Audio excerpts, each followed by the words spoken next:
All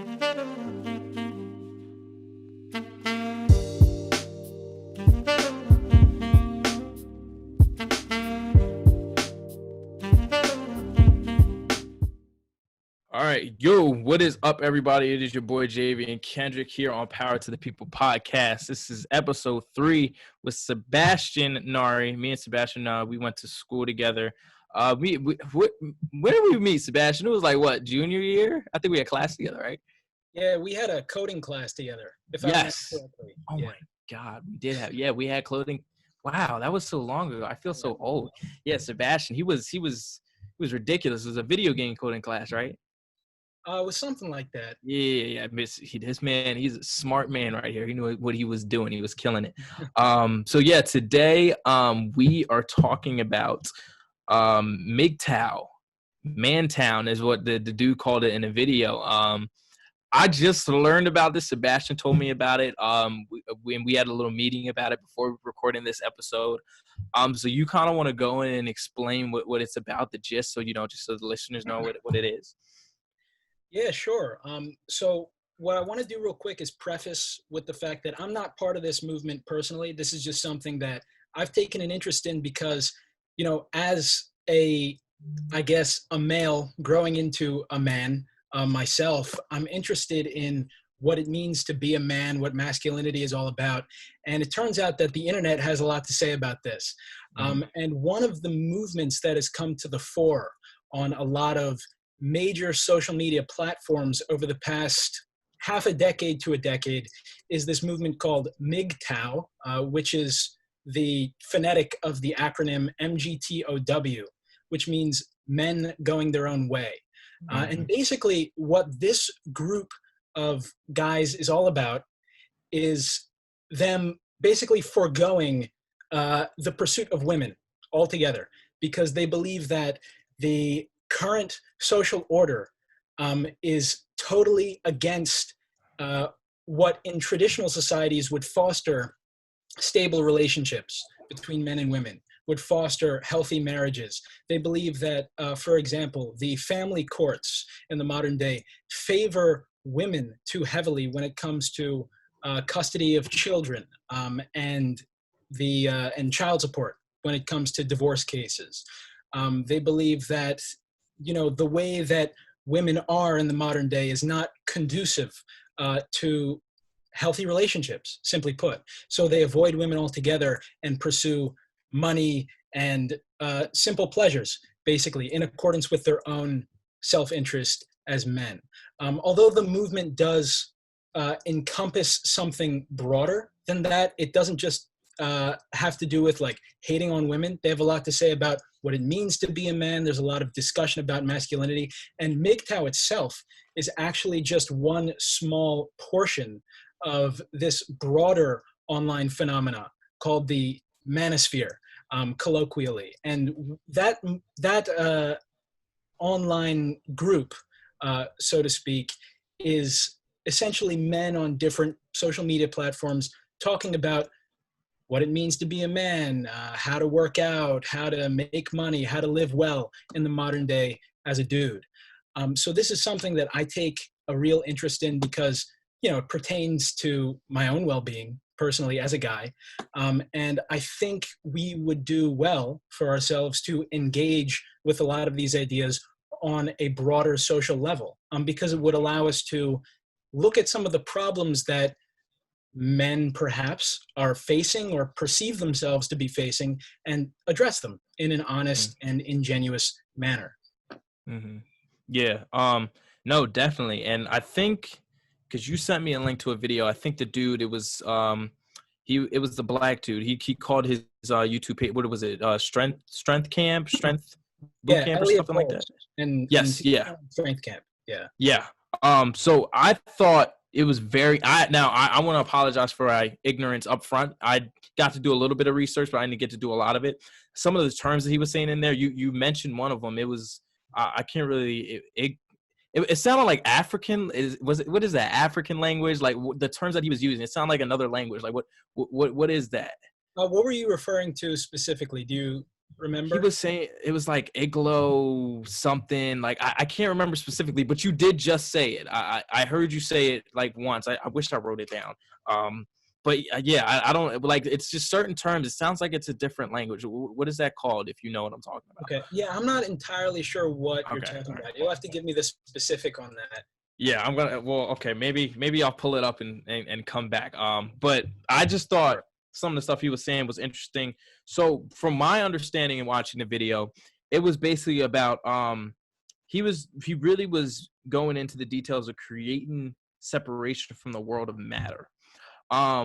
So to me, what that means, basically, what I got from it is he's saying that a lot of men are focused too much on the materialistic things today, and that's all the world shoves in our faces: materialistic, materialistic, materialistic. I mean, that's what you see. You see the rappers, they got the girls, the money, the twerking, get bitches, fuck bitches, like just stupid stuff like that. And I think growing up, that's all we see on the media is, oh, okay, in order for us to be successful, we need to get money, we need to get bitches, and that makes us a powerful dude. That makes us a man. When really, like, I mean, for me, for example, I thought the same thing, but now growing up, I started to realize, like, that's all this world focuses on is the material stuff. Really, if you want to be successful, you want to be happy, it starts with yourself. So I really kind of started to see, I saw how he was saying that. I kind of started to relate to my journey right now, because I mean, this is a new thing to me. And I do think that with the media and the government and the world that we live in, they do project too much of that.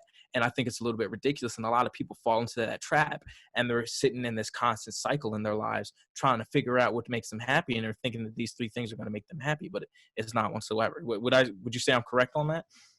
Yeah, absolutely. I think fundamentally what that video was about was Elliot taking this MGTOW movement and trying to raise up the conversation, as he says, by taking it a step further. Because what is MGTOW ultimately about? It's men who see and perceive a certain corruption in the world, right? And backing away from it.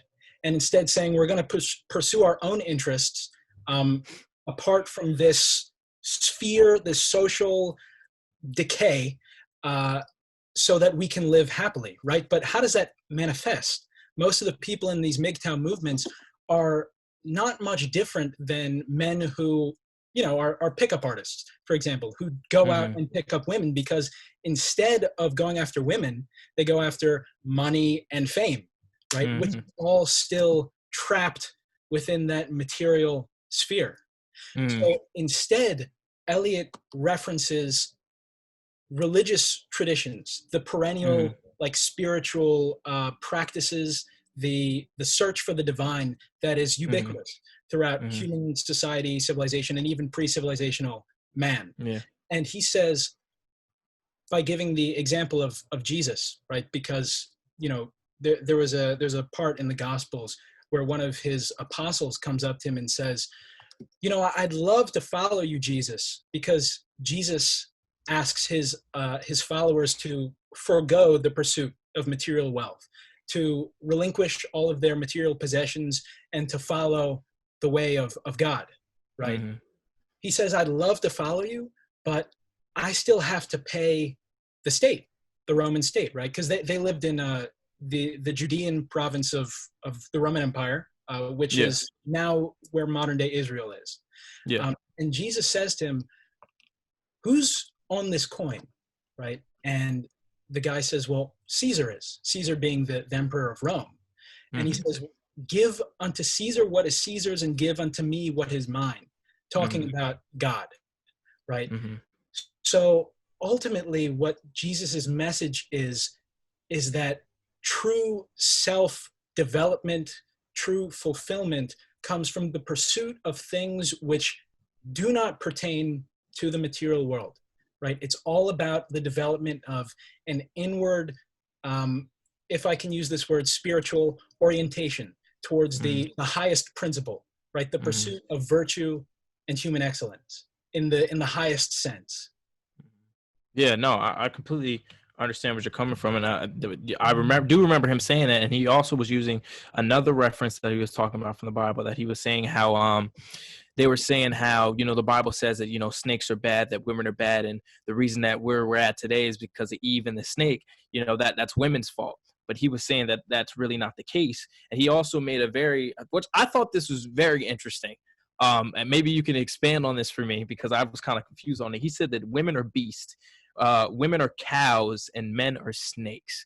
And I know he was saying women are cows because I know girls are like, what the hell is he? What is going on? Ladies, hang in there. Listen to me. Don't go away yet. So he was saying women are cows because women are the creators. The reason they have nipples and breasts is because they need to feed the milk to the children and stuff like that. So he was saying that's why they're cows, because that's, I think he used the word sow. That's the sow, I think is what he said. Yeah. And then he was saying men are like a female pig. Yeah. Oh God, it's gonna sound so bad. And so he was saying that men are snakes because he went into like the spine and something about the reptilian.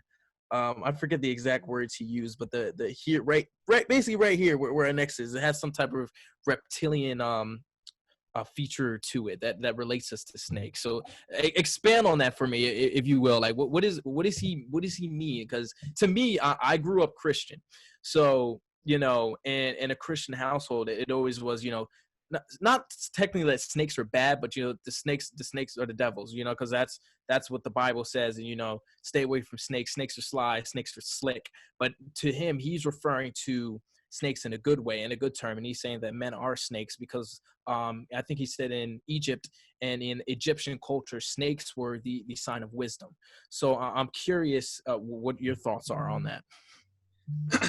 Yeah, that is a huge topic, and I'm going to try to expand on this as best I can in as concise a way as I can, because this is a can of worms. Give me 1 second. I'm getting a call. I apologize. Hold on 1 second. My fault. Oh my God.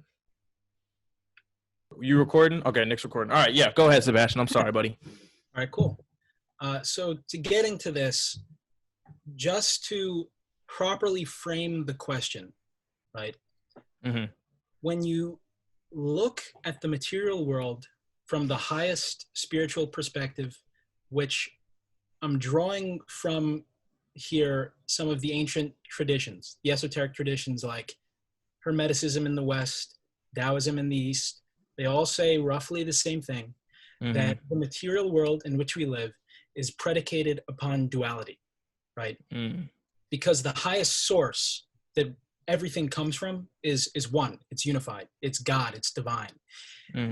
Out of that source comes the lower forms of matter and energy, subject and object, right? So in this material world, we are not all one thing. We're all separate identities. Here I have, like, I'm on a computer. I'm sitting in a chair. Like, these are separate things that all interact with each other. This is the dual world, right? And everything in this world is separated into poles. Everything has its opposite. So you have positive and negative, right? Protons and electrons. You have light and dark, hot and cold. And likewise, you have masculine and feminine. Now, all of these forces exist in the world as forces, not necessarily as good or bad. And so masculinity, for example, manifests in a myriad of ways. It can manifest as a righteous monarch who lays down the law, cares for his people, and defends his kingdom, or it could manifest as a brutal tyrant, right? Who, totally ransacks nearby tribes and villages, ruthlessly killing and murdering and raping and so on, right? These are both manifestations of masculinity. It's both power and force and strength and so on and so forth. But one is good and one is bad, right? And so masculinity is amoral. It's the same with femininity, right? So when he says that there are ways that females manifest that are analogous to a sow, right? Like a pig or a cow. It's like, because on the most basic level, we have animal parts, like pertaining to our genitalia and our sexual organs. It's like wet and gooey and oozy and whatever, but it's all a necessary part of nature, right? Because without those things, which are a little unpleasant, especially for the opposite sex in a way, like to men, and Camille Paglia talks about this in her book Sexual Personae, which I recommend everyone check out if you're really interested in this stuff. She says that the male genitalia, right, is very rational. It's apparent, it's symmetrical, you can see what's going on, and it's meant for like driving forward, pushing, and ultimately like insemination, right? That's what it is. It's clear what it does. Right? Yeah, but definitely.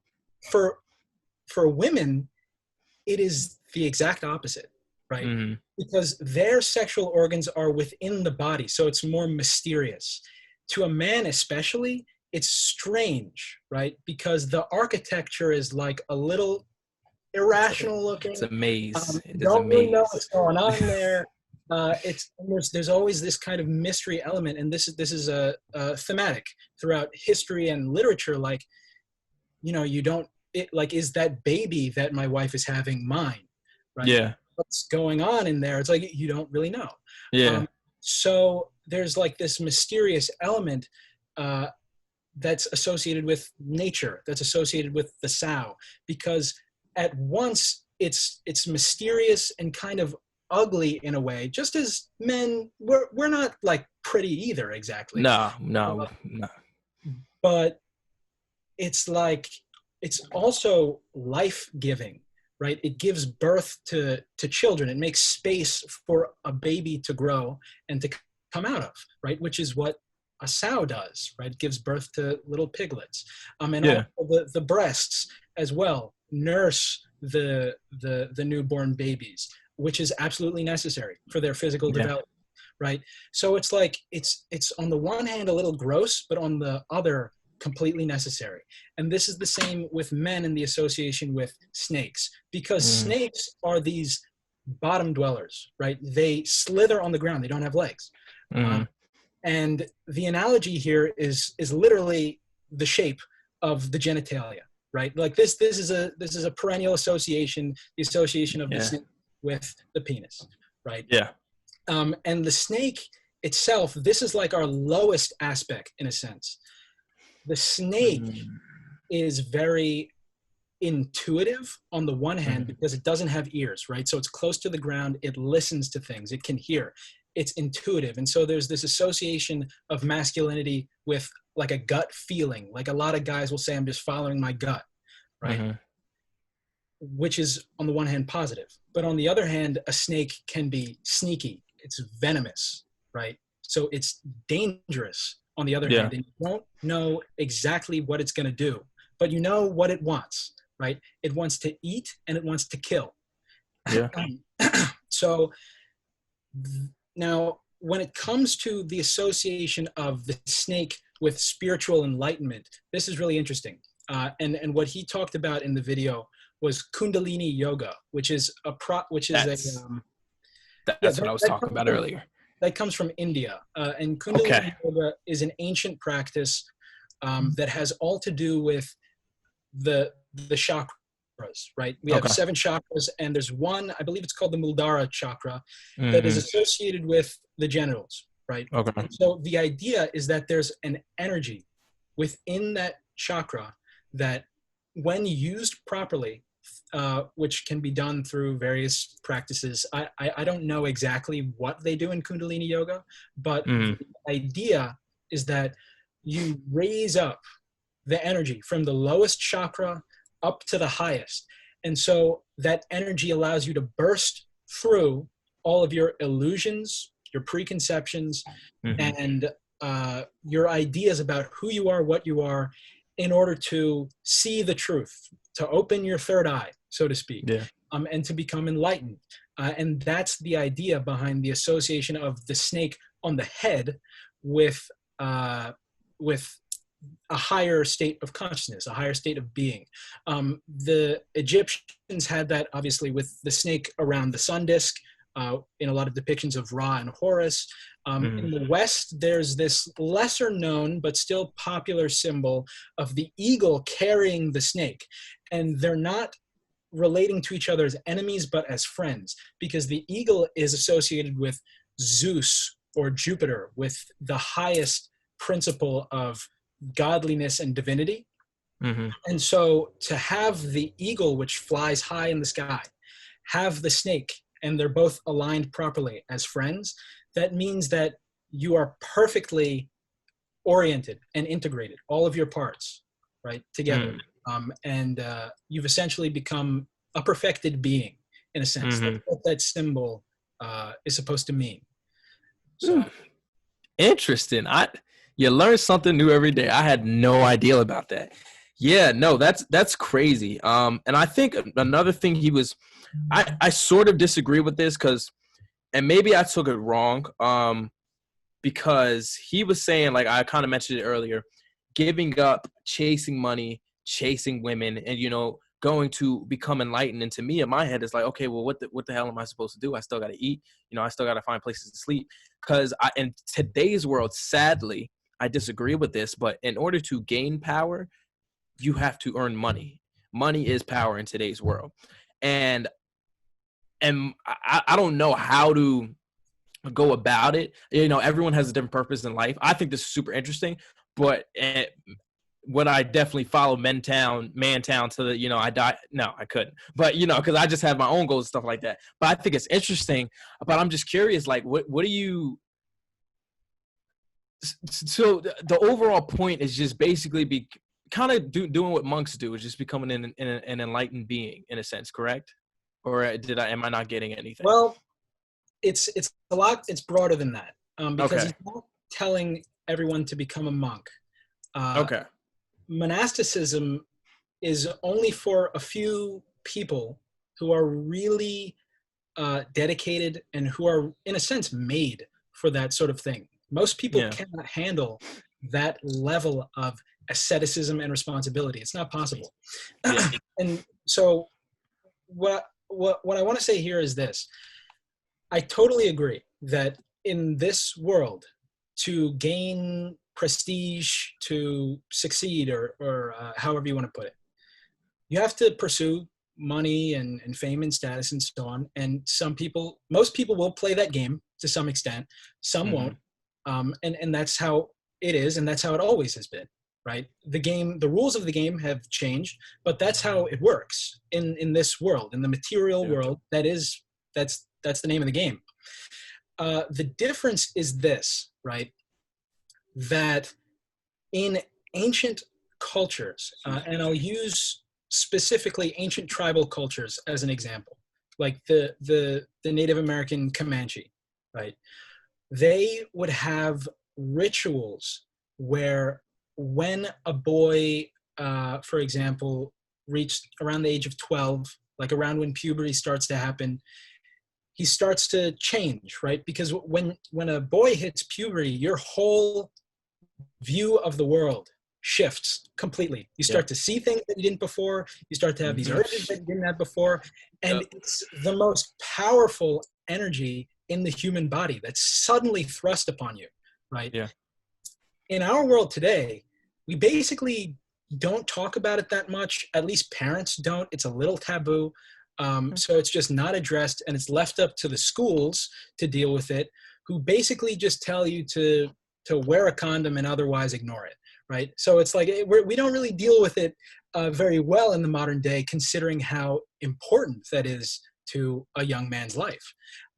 But in ancient society, what they would say is, all right, it's time for initiation. So they would take the boy out of the village and subject him to all manner of austerity, right? Whether it's fasting for several days, whether it's like beating or some, like it would be some thing to humble the young boy, and then in doing so, break down his ego, break down his sense of self, break down his attachment to the material world, and specifically the mother, right? Because when children are growing up, they're very attached to their mothers, because the Yeah. mother is the one who cares for Raised them, them. who Yeah. had them literally in their body for 9 Yeah. months, and nurse them, and so on and so forth. So it's to separate them from the mother, to separate them from their attachment to the material world and all of their egoic ways of thinking, and then to give them a purpose, to give them a new role within the tribal order, right? Which might involve taking on a new name, getting tattoos, having some sort of mark on the body, or it might not. It really depends on the context. And so the idea here is just that there needs to be some revival of this understanding of the necessity of separation from the mother, from the material world, for the young boy to properly define himself in the world as an individual and as a man, right? Camille Paglia also talks about this in her book. I'll reference this again because it's very relevant. She says that women women just happen. It's a physiological thing, right? But a man has to become, right? You That's could very true. be 25, 30, 40, whatever, and still be a boy spiritually, still be a Yeah. boy in your mind. There's a maturation, there's a decision, in a sense, that has to take place within the young man before he becomes a man. And this is universally acknowledged, right? In pretty much all human societies, that the young boy needs to be kind of nudged in the right direction, given a path, an ideal, something to follow in order for him to become a man, because it doesn't just happen by nature, really. Yeah. Yeah. No, I completely agree with that. And we are going to take a quick commercial break. So enjoy this ad. And when we get back, we're going to start kind of talking about how this relates to women and how he was talking about, because I don't want the women are getting bashed right now. I feel like we're not bashing you women. This has something to do with you guys. So stay tuned and wait till after the commercial break. Yo, what is up, everybody? It is your boy JV Kendrick, and if you have not heard about Anchor, it is the easiest way to make a podcast. Let me explain. First and foremost, it's free, and who doesn't like that? There's creation tools that allow you to record and edit your podcast right from your phone or computer. Anchor will also distribute your podcast for you so it can be heard on Spotify, Apple Podcasts, and many more platforms. It's everything you need to make a podcast in one place, so why don't you get started? Download the free Anchor app or go to anchor.fm to get started. We're back in it today with Sebastian, and we are now about to move the topic to the difference between men and women. So ladies, perk your ears up. Men, perk your ears up. This is about to get very, very interesting. So I remember in the video, one of the things that he was talking about, his name was Elliot. I forget his last name. Elliot Holz. Elliot Holz was talking about, he was saying how, in the movement, he feels like men focus too much on rejecting women when he's saying we need to embrace women because, and in a sense, we all have a feminist or a feminine side inside of us. So, he was going into that, and he was also saying, that we can't reject them and that we have to be one with them. And I think he said that women are like the moon and men are like the suns. And, we look at women and women are the reflection of ourselves. So what we don't like about, women, that's what we don't like about ourselves. And I thought that was super interesting. So, kind of go into detail about what you think is the difference between men and women in today's society and what's really, affecting us so much. Yeah, sure. When it comes to the difference between men and women, I'm going to try to get into this without going on too big of a tangent, because this is a huge topic, lots of scholarship on this, obviously. Yeah. But I think the best way to start would be to talk about, we've talked a lot about like symbolism and metaphysics and stuff like that, but it's to really start with like biology and psychology, because those are the obvious markers of differences between men and women. So to start off, right, I'll use the analogy of like a kingdom, right? How is a kingdom created? A kingdom is created, like historically, Mm-hmm. when a band of warriors who are all men Mm-hmm. find a space somewhere in nature, clear it out, and claim it as their own. Mm-hmm. And they claim that space through violence, right? They say, this is ours. Don't mess with us. Don't come here, right? Or we'll kick the shit out of you and kill you, right? And Basically, yeah. that's how it is. Excuse my language. But it's within that space that human society can take place, right? Mm-hmm. And so within that perimeter that the men have created, that they Mm-hmm. protect and that they govern, right? The women and the children can exist and can live and can thrive and flourish, right? So the difference here is that traditionally those are the roles of men and women. The man exists to defend the perimeter, and the woman exists to nurture what is within it. Right now, this is like very essentialist, and I guess in the modern day, this would be considered in some sex, but these are the temperaments that we've evolved to have as different sexes, right? And you can see this just in the way that our physiologies are constructed.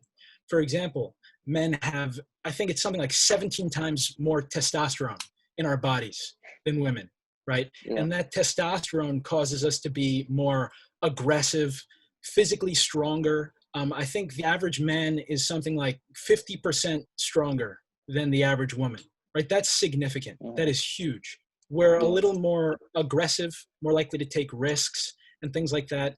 Whereas women, by contrast, and there are psychological studies to back this up, are on average more agreeable, right? They're a little more willing to, how do you say, go along with what's going on, right? Mm-hmm. And arguably the reason for this is because women historically have been more responsible for the children, right? Mm-hmm. And the babies. And the reason why that would be a desirable trait is because babies are hard to take care of. Children are hard to take care of. They can be very unruly. They're very wild and primal. They need to be socialized, right? Mm-hmm. And so if every time that the child acted out, you had this bout of aggression, then we wouldn't have children, right? Because the women would have just killed them like, oh, this thing, I can't even take it. You know what I mean? Mm-hmm. Right? Yeah. So the woman has to be a little more willing to placate the child than the man. And so these temperaments, just because we've moved into a more modern egalitarian society, doesn't mean that they've gone away, right? Men still have higher testosterone, greater physical strength. Women still predominate more estrogen and progesterone, and are a little more agreeable. Mm-hmm. And so this plays itself out in various ways in modern society. And we can get into that if you want, but that's really the basis, I think, of what the differences are. Yeah. I'm gonna sidetrack here a little bit because you mentioned children, and in the video, I think something that kind of hit me a little bit that I thought was super true is he said that men and women are working so hard that their children are being taught by the media and the government, which I think is super true. I mean, we mentioned this in the beginning a little bit, how, you know, we grow up as kids and we see, like, you know, these rappers and these actors doing all these types of things, talking about, get bitches, get money, all that, stuff like that. And that kind of goes into our head and goes to our conscious. And you don't realize how powerful the mind is until you really start to get older and the ways it affects you. So I definitely think it's super true when he says that. And I think that, as children, kind of like you said, when you're starting out, they're all over the place. You know what I'm saying? They don't really know what to do with themselves. So it's the parents' job to groom them and raise them up. We don't have parents doing that these days. You know what I'm saying?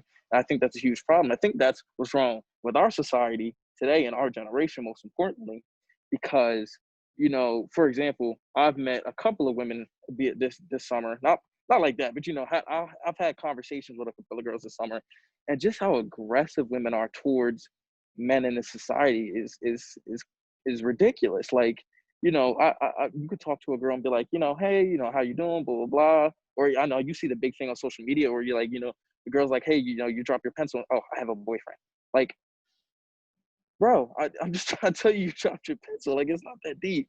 And I mean, I know that's not pertaining to it directly, but I do think women blame men, the over, like, the whole group of men in this world for a lot of the things that pertains to maybe one man or like two men in their life that has nothing to do with anyone else. You know what I'm saying?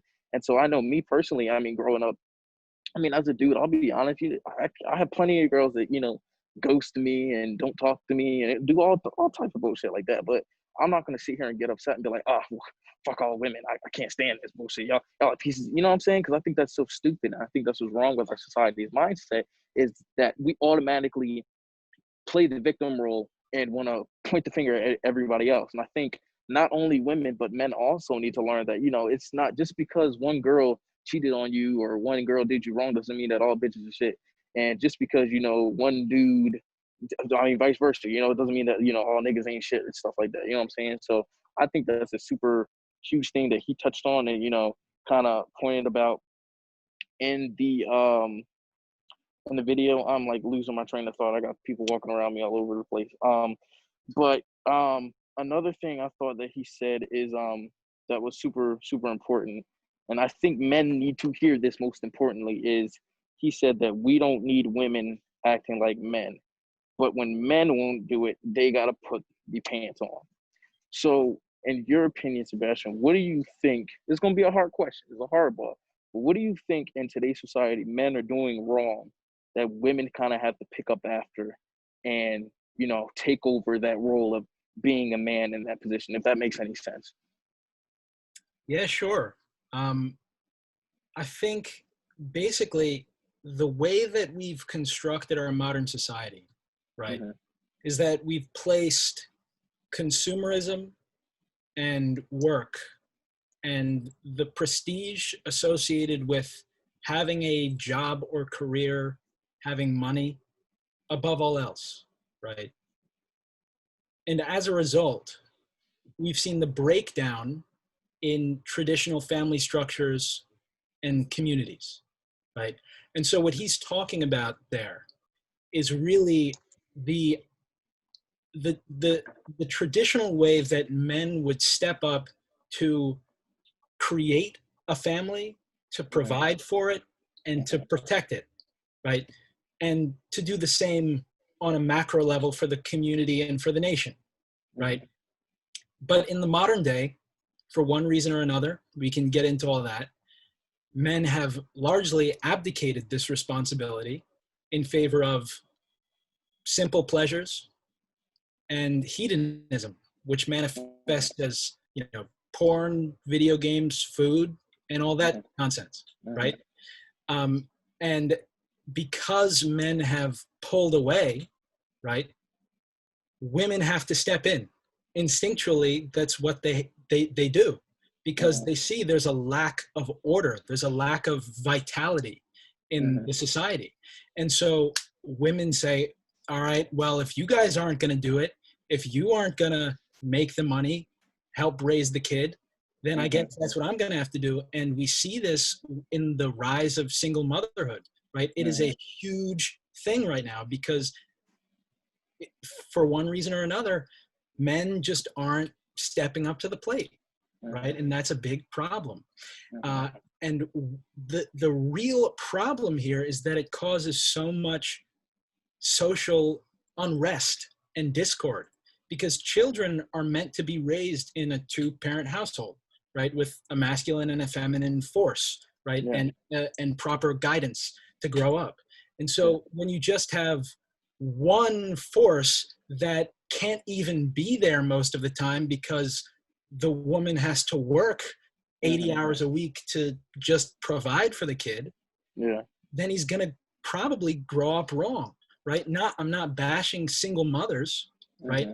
But all I'm really saying is that it's a terrible situation, you know, in most cases. And, you know, it reflects itself in the broader society because when women try to be men, which they're in large part doing out of necessity. Also, I would argue partly because they're taught to, because of our modern way of thinking. They can only ever be inferior men. And what I mean by that is not that women are inferior to men. What I'm saying is that when a woman tries to be a man, she won't be as good at being a man as a man will be, right? And vice versa. Like if a man were to try to be a woman. And I'm not talking about like transgenderism. I'm talking about like the way, like the role of the mother and the father, for example. Yeah, I got you.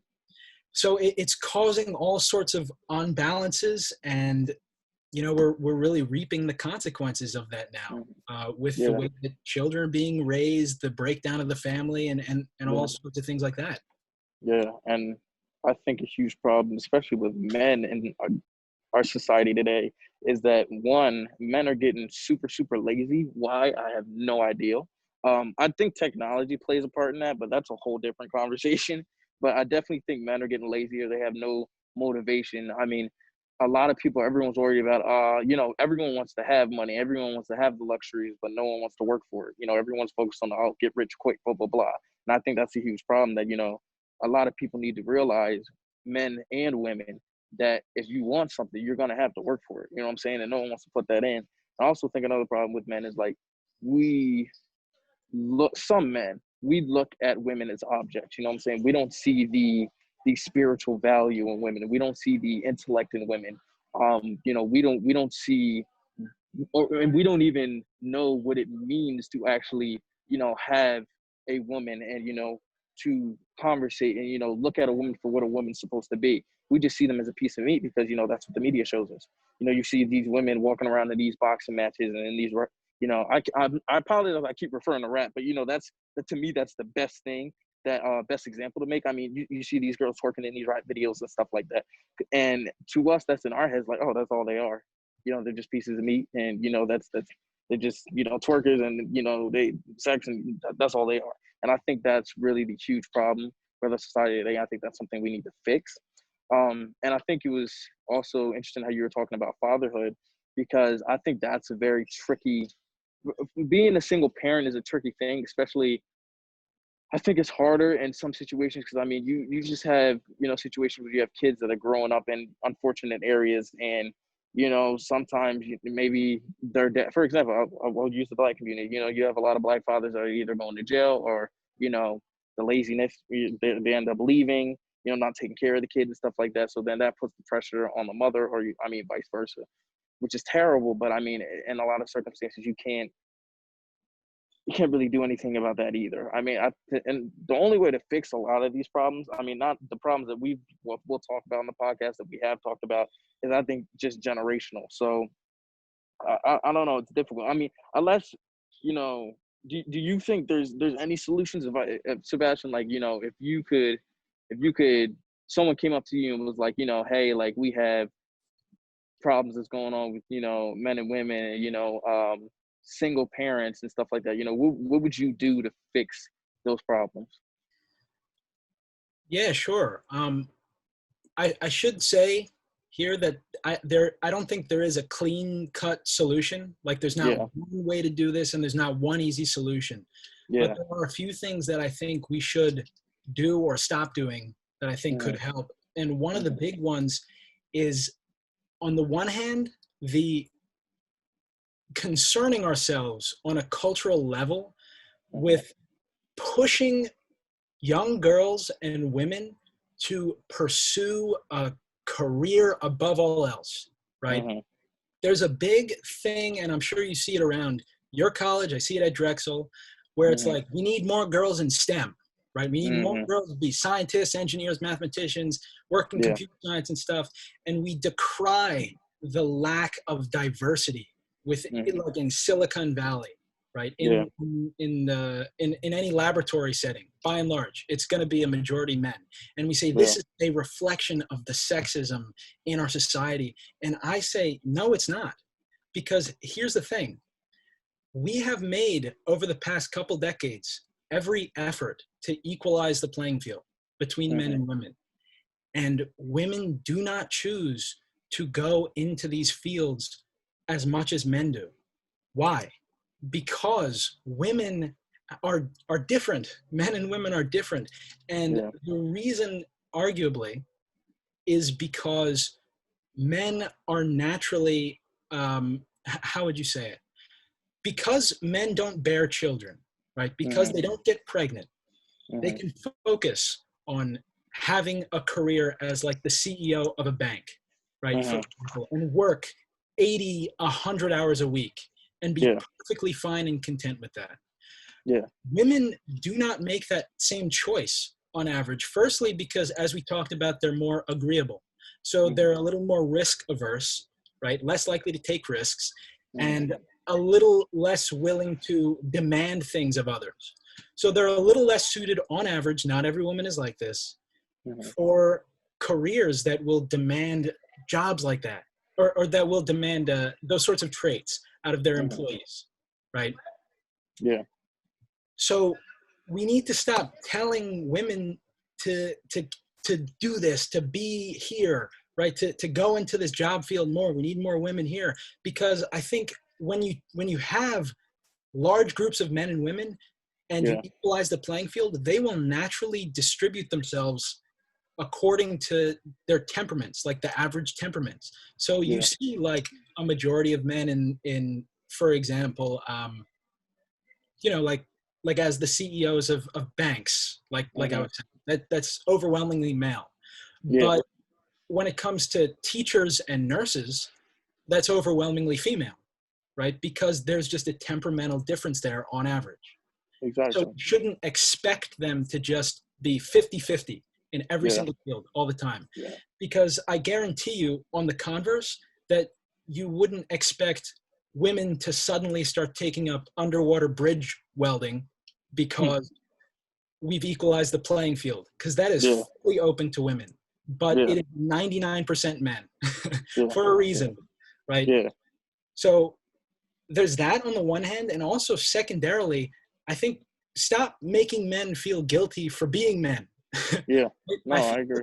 There's this big push in our society telling boys and men that they're the cause of, you know, this irredeemable, patriarchal, oppressive system that is harming women, that has harmed women, that's created suffering and discord and so on and so forth all throughout time, and that you and your ancestors are responsible for that. And when you can't be proud of your heritage, right? When you, as a man, feel guilty just for being a man, then you're going to say, all right, fuck it. Then I'll just play video games, right? Like if I'm some demon, essentially, then why should I try to make something of myself? You know what I mean? So to me, it goes both ways, right? On the one hand, we need to tell men, like, you need to be something, you need to make something of yourself. You have power in you. You have the potential to be great. Go do that, right? And women, do as you wish, right? Do as you're meant to do. I'm not saying like tell women to get back in the friggin' kitchen, whatever. I'm not saying that at all. What I'm saying is let them kind of do what they want to do. You know, because by and large, they will choose to be moms at some point, right? Of course, they're gonna want to work a little bit, but the majority of them will make the choice to be mothers and take time away from their work in order to do that. You know what I mean? And with that, you'll have more stable families form. I think that's one big part of it. Those are two things that I think we could start doing right away that are just cultural forces. No, and I completely agree with you. And I think it's a couple things also. I'm happy that you touched on the point about, you know, not all men are, you know, how society makes men feel guilty for being men. And I definitely agree with that. I think that kind of how I touched on earlier, that too many women attack men for being men. And when I say that, ladies, I don't want y'all getting upset or anything. What I'm trying to say is I'm not saying that all men are not wrong. You know, some men are wrong. You know, some of the things that men did to women in the past and in the present now are not correct at all. But don't take that and throw it on all men, like all men are dirt and pigs and blah, blah. You know what I'm saying? That's not all of us. And same thing with men and women. Like we shouldn't do that to them whatsoever. And I think another thing he touched on, which was important, like this whole MGTOW, you know, man town, like it's for women. You know what I'm saying? It's not for women, but he wants it to be for women. Excuse me. Like we should be correlating with each other. You know, we should be, you know, combining efforts, and we should be with the feminists, because I think the feminist movement is important. I definitely think it's important. Now, feminist extremists, that's a whole different story, but I think the feminist movement is definitely important. I also think another big thing with society is, we also touched on this too, Sebastian, like we need to recognize how men and women, we're built different spiritually, and our natures are different. You know, kind of like how you said, like, you know, women are more naturally nurses and, you know, stuff like that, and men are more naturally the CEOs of banks and everything. You know, women have the, Elliot said this, women have that natural, you know, creative sense to them, that creative nature to them. When men, we have to dream more, and then we can implement. That's just how we're made. That's how we're built mentally. And, you know, I think another thing he said, like, you know, for example, men's natures, we're sex is a natural drive for men. Like we just naturally, we love to have sex. You know, women are just completely different. Like, and women make some dudes feel guilty about that. Like, oh, why are you going to do that all the time? Blah, blah. Like, that's just how we're built.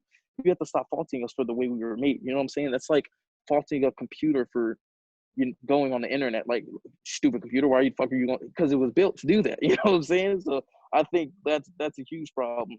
And I also think with men in today's society, we are way too masculine, like with each other in certain circumstances. Like, you know, I think we need to dial back on that.